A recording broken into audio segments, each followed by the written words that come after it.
साल से मेरी औलाद नहीं हुई तो कथा से क्या औलाद हो जाएगी? इसी पंडाल में बैठी है। जिसको 27 साल से औलाद नहीं हुई तो क्या 27 वर्ष बाद भी मुझे संतान होगी? क्या कथा सुनने से हो सकती है? तो सास ने अपनी बहू से कहा 27 साल से औलाद नहीं हुई तो क्या हुआ? कथा सुनने में थोड़ी ना कुछ जाता है, तो सुना तो करा कर। और बहू ने कथा श्रवण करी और बाबा की कृपा से 27 साल के बाद औलाद हुई। ये शिव तत्व, ये पत्र है। अब ये शिवलिंग है। अब इस शिवलिंग का मुख कहाँ है? इस शिवलिंग का चरण कहाँ है? भगवान ब्रह्मा जी भगवान विष्णु जी पर हंसकर बोले, तुम्हारे पिताजी का चरण और तुम्हारे पिताजी का मुख है कहां?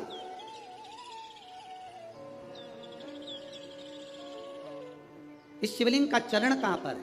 इस शिवलिंग का मुख कहां पर है? ब्रह्मा जी हंसे ठाका लगा करके, ये जो शिवलिंग प्रकट हुआ है, जो शंकर भगवान का प्रतिबिंब जो प्रकट हुआ है, इसका चरण, इसका सिर, इसका मुख है कहां?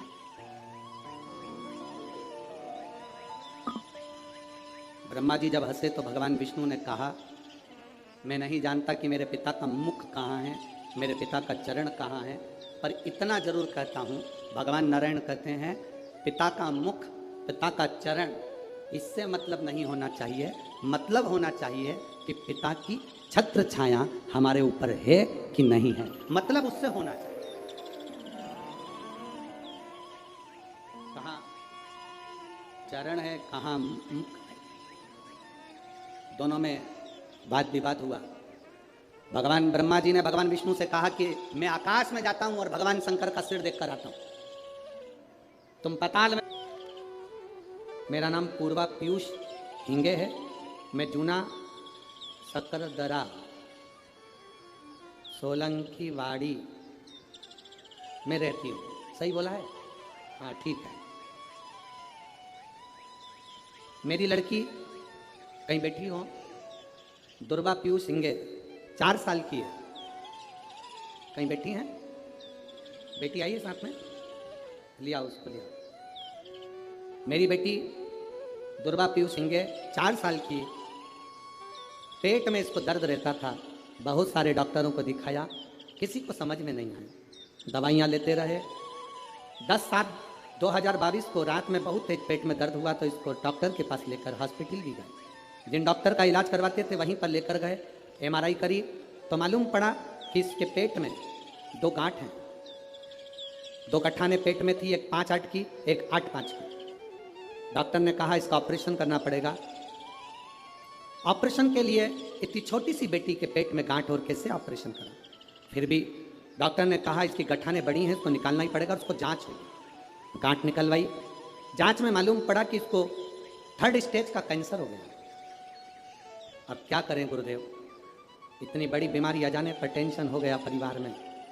डॉक्टर कहते हैं कि इसको जो बीमारी हुई है, इसके अनुसार इसको ये गठाने बनती रहेगी, बार बार गठाने बनेगी और बार बार इसको तकलीफ होगी, क्योंकि ये छोटी है, इसकी उम्र का विकास होगा तो इसको तकलीफ आती रहेगी। 21 दिन तक हॉस्पिटल में रखा, सारी रिपोर्टें चलती रही, पर इसका कैंसर वैसा कि वैसा। गुरुदेव अब करें तो करें क्या? तब मेरी मम्मी ने कहा कि तू पशुपति व्रत करना प्रारंभ कर, उस बच्ची को पानी पिलाना चालू कर, शिवजी पे चढ़ाओ। एक बेलपत्र शिवजी पे चढ़ी हुई, इसको खिलाना चालू कर। मैंने बेलपत्र देना चालू करा। डॉक्टर के हिसाब से इसके कीमो होना थे और इसकी जो बीमारी थी उसके अनुसार इसका कैंसर कभी समाप्त नहीं होना था।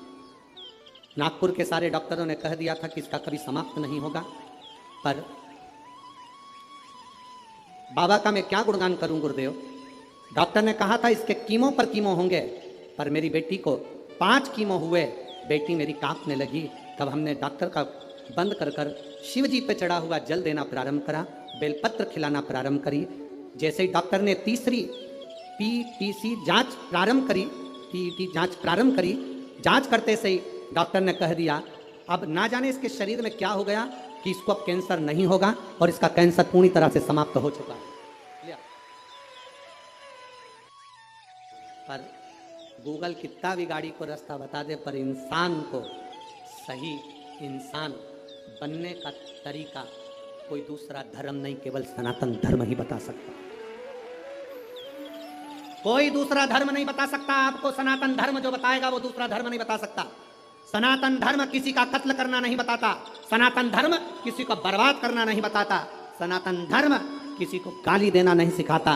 सनातन धर्म किसी को नष्ट करना नहीं सिखाता। सनातन धर्म सर्वे भवन्तु सुखिनः का पाठ पढ़ाता है, सब सुखी है। धर्म की अधर्म का, प्राणियों में विश्व का कब होगा? ये तो रोज चिल्लाते हो कि विश्व का कल्याण होगा कब? कब? अरे कल्याण जब होगा जब तुम प्रतिदिन शंकर भगवान के मंदिर एक लोटा जल चढ़ाने जाते रहोगे तो लोगों की आंखों में खटकता रहेगा। शंकर का जो भक्त होता है बड़ा मुस्कुराकर आनंद के साथ रहता है। शिव का भक्त कभी रोकर नहीं रहता। शंकर का भक्त कभी दुखी नहीं रहता। शंकर का भक्त अलमस्त मिलेगा, जब भी मिलेगा तुम्हें पूरे 32 की 32 दांत निकालता ही मिलेगा, पक्का करा है। रेणुका पार्वती का एक अंश लेकर प्रकट होगी। जो रेणुका की इस कथा को श्रवण करेगा उसकी गोदी में जैसे तुमने अपनी माता को पाया है, जो इस कथा को सुनेगा उस माँ की गोद में परशुराम जैसा पुत्र प्राप्त होगा। ये भगवान शिव वर प्रदान करते हैं। ये रेणुका की कथा, ये रेणुका का बोल रेणुका माता की, ये रेणुका का